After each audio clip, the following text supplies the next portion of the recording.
My name is Brian Haugli, and I'm currently running for Select Board here in Shrewsbury. Before I really kind of go into anything, I want to say thank you to the community advocate, to Shrewsbury, the voters, my fellow candidates here as well for attending this. I know it's no small feat, as this is my first foray into politics. Above all, I want to thank God for his view and ability to give me the chance to be here, and then followed up very, very closely by my beautiful wife and my daughter Juliana, who have supported me as we look to establish a good presence within Shrewsbury of leadership. A little bit about me, I think that's important. You know, I'm 45 years old. We've lived here since 2015. We moved here from DC, where I ran large programs for the United States Department of Defense and the intelligence community. Moving here in 2015 to take a role as the first Vice President and Chief Information Security Officer, running global cybersecurity and privacy and physical security operations for the Hanover Insurance Group here locally. And then followed up that with starting my own company, of which now I am the CEO, and have taken the company public. I bring all of this to all of you because I'm painting a picture, and I hope you see that I have the leadership and the experience and the capabilities, and that is what I believe is really required for a select board member. What area that I believe we are going to talk about considerably today will be, what is the select board? What are the expectations of the select board? What is it they're going to do? And the thing we have to remember is this body, their role is as the chief executive officer of the town, not the town manager, not our representative town members, but the select board. And we need personnel and people with proven experience who can articulate exactly what it is that needs to happen within the town for the taxpayers, the voters, and those that live here, so that we can have a good community. Thank you. Thank you, Ken. Just 2 days ago, town meeting approved a $40 million renovation to the town's Department of Public Works facilities at South Street. Now the issue will head to a townwide vote. At the same time, people will cast their ballots for a select board. What are you taking into consideration when evaluating this project, and how would you encourage others to vote on May 6th? Let's move to the other side of the table for candidate Haugli's thoughts. I don't think there's any question about the importance of the DPW building. I think that's well stated and I think very understood, even driving by. You don't even have to go in that building if you drive by. What I take concern with is how we got here, and at this point, to a $40 million project. I applaud Greg and Brian Costello for what they've done with the unselects. Unfortunately, you've only had about 400 views on that very well done YouTube video fully explaining how the entire project went from 10 to 20 to 30 to $40 million. So when I look at what the issue is, the vote's going to happen. We're past that. And the voters are going to vote, and my only appeal to voters is get out and vote. Currently, we only have 15% of the town actually vote in local elections. That's a problem, but it's on par for most municipalities and towns. So get out and vote the way you feel about this. That's going to happen regardless. But looking at how we got here, if that is an indication of future infrastructure projects, we are going to have a real issue if the current select board as is takes that type of thinking, that type of an approach to any type of future projects. Think about $10 million turning to $40 million when they come up and say, listen, we're going to do the school next, needs an expansion. How is that going to balloon? How is that going to be managed? That is something that we need to look at more than just, do we need a new DPW building? Yes, obviously we do. I want my roads to work. You want your roads to work. But how we decide to spend, how we get there, that is what is really a question. So do go out and vote. I think the MBTA vote that was put forward on a special election will be our canary in the coal mine on exactly how May 6th will go. But I hope it passes because I believe we need a new DPW. But if it doesn't, I hope it gets sent back, restructured, and properly financed at a lower cost. Another capital project is looming in the background. Shrewsbury High School is severely overcrowded. It's about 600 students over capacity, according to modern design standards, and the school committee and select board have recently engaged with the MSBA to consider expanding the school. Though the MSDA could fund around 50% of the project, an expansion would inevitably lead to a debt exclusion vote. Will you support moving a Shrewsbury High School expansion forward? Why or why not? I think we're looking at these infrastructure projects too tactically. We need to really look at them strategically. What is the 5-10-year plan? How does that all roll in? If the high school had been built in a way that could have sustained the amount of enrolled students so many years ago, and no one really saw that we would be where we are today, I have to question how our government allowed for that. I mean, as a chief executive officer of a corporation, the buck stops with me on large decisions for the company, the success and the failure. And that's exactly the role that the select board is in. They are the chief executive officer overseeing this. Now, it's great that we have a committee doing this, but we have 38 committees in Shrewsbury. Generally, when you see a large expanse of committees within corporations, businesses, even towns, there is a absconding of responsibility from the executive in power. And I believe that's where we are right now with the select board. We have pushed decisions out to organizations that don't necessarily need to make those decisions. Those decisions need to come back. They need to be overseen more insightfully by the select board versus a group out. And if the municipal group, that committee is going to be the one that's going to take the helm on this next, I think we need to reel that in. Because again, if we're going to see what happened with DPW affect the high school, I don't want the next group of people up here in 5-10 years talking about, well, we didn't see that coming. We thought it was going to be enough money. Oh, it's 2-3x. So thinking about who we want at the helm for this town to make these decisions is going to be incredibly important for this project and anything else that looks like it going forward.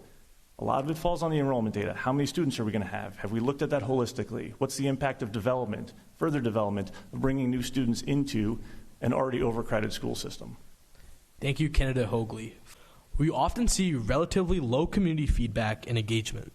It sometimes seems that people don't get involved unless it directly impacts them as a resident. What are some ways you would propose to boost community engagement, and how would you seek to involve people in the local government process? Thank you. I think, like I said earlier, right, 85% of our town doesn't vote locally in local elections. It's par for the course for other municipalities and towns across the United States, but that doesn't mean we should be happy with it. We should really try to push for more local involvement. I think there's a couple ways to do that, but the importance of it is the things that happen closer to home are the things that actually matter more, importantly, to us as homeowners, voters, residents. We can talk about things at the state and the federal level all we want, but local taxes actually impact us much more. Property taxes, things that we decide to do inside of our town. I don't see the state or the federal government worrying about conservation lands necessarily in our space, or protecting wetlands, or doing trash pickup. One thing that I want to see happen, that's up to us as a town, as a community. Those are things that we can do.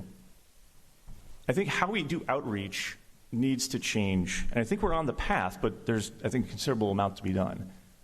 Everybody, I see, at least 10 people here currently looking at their phones. That is how most Americans get their information. It is on that little black box. We need to make our information out of the town incredibly user-friendly on that device. If you looked at Shrewsbury's website right now, I can tell you there are at least 5 things that are glaringly wrong with the user interface of that page. The translate button moves, the logons is in the wrong spot.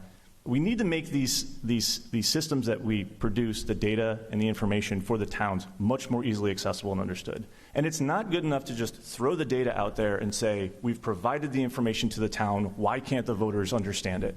We need to decipher that, we need to analyze it, we need to present it in a much better way. And we need to do more tangible, bite-sized pieces of information. I believe we need a social media manager for the town that's much more impactful than where they are today, to bring smaller tidbits, smaller impactful things, videos, and other forms of information through those vehicles to town members so they can better understand what we're dealing with in the town. It's about a topic that was discussed as recently as yesterday. Shrewsbury is currently in the midst of its fiscal 2026 budget process. Shrewsbury overrides have lasted longer than promised, but as the town draws down on the override stabilization fund in upcoming years, it appears that Shrewsbury will face budget deficits. Over your 3-year term, how will you handle the aforementioned deficits? What type of role do you think the select board takes in the budget making process, should take in the budget making process? And how would you evaluate a potential Prop 2.5 override question sometime in the near future? I think obviously overrides and using that needs to be a level of last resort. I'll harp on this again. Looking at the role of the select board as the chief executive as outlined by Massachusetts Municipal Association and what we're doing with that role, where is the insight to the line item budget or the departmental budgets within the town? I believe the way that we're operating is we're giving too much power to the town manager to affect and have that type of insight. Now, the select board is not supposed to be involved in the day-to-day operations of the town, and that's not what I'm advocating for. What I am advocating for is much better insight into town budget at a departmental level. When you look at, and I forget the gentleman's name on the finance committee, but he brought this up, why don't we have more departmental budget reviews and approvals? We do more of a holistic town budget. Town manager presents a total budget. What's in there is what's in there. Do we approve the overall budget? We need to look inside of this budget a little deeper and say maybe this year the fire department has a higher budget than last year and the police department does not, just as an example. That's not the approach that we're taking, and I don't believe that that's going to be a sustainable approach for managing our funds and handling any type of expansion. If we continue to develop, if we continue to grow schools, we're going to need other infrastructure to be able to support all of these things. And we're going to have to make decisions year to year that are going to be different from year to year. We need to kind of get away and back off from that holistic view. I believe that we need a level of audit that reports into the select board itself. Every business, every organization, every government has some type of internal audit, and that should be reporting directly into the select board so that we have that insight and we know where we're putting the money is where we're expecting the money to be. And I believe, lastly, maybe to just help out staying away from overrides and other things, we need to increase our commercial tax base. We're predominantly dependent on residential taxes for our revenue stream. Thank you, Candidate Haugli. The next two questions both concern development in Shrewsbury. We'll ask everyone a question regarding commercial development first, followed by a question regarding residential development and affordable housing. So please keep that in mind and plan your responses accordingly. Development has been perhaps the hot-button issue in Shrewsbury lately. In particular, several commercial projects are either approved or awaiting approval. To name some examples, the Clinton Street project, the FedEx warehouse, and a proposed gas station across from Market Basket. The Select Board may not always have a direct say in many of these projects, especially if they're on private land. Still, generally, what would your strategy be when it comes to commercial development? What types of commercial developments would you be inclined to support? And what types of commercial projects would you not be inclined to support? Candidate Haugli. Yeah, I believe the increase in commercial is going to be something that we really need to look at. I'm not advocating, do it at all costs, completely offset the tax base for residents. We really do, like Greg said, we really do need to figure out what kind of town do we want to be. What do we want to look like? What do we want to look like in 10 years, in 50 years? And if you strategically look at the land that we have, we only have 20 square miles, I believe, that we're working with within Shrewsbury. What do we want filled up? Do we want more warehouses? Probably not, because that brings along with it the logistics and the infrastructure impacts from trucking. Do we want more retail? Sure. But how do we incentivize those types of businesses?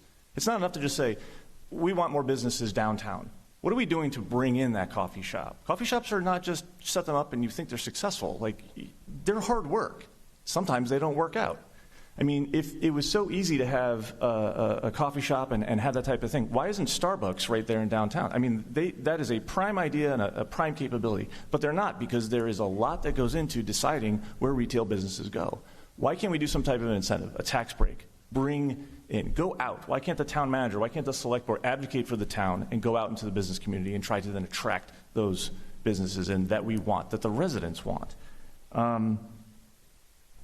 We've touted that commercial has outpaced housing the last 2 years, but is it that commercial has really increased or has housing slowed?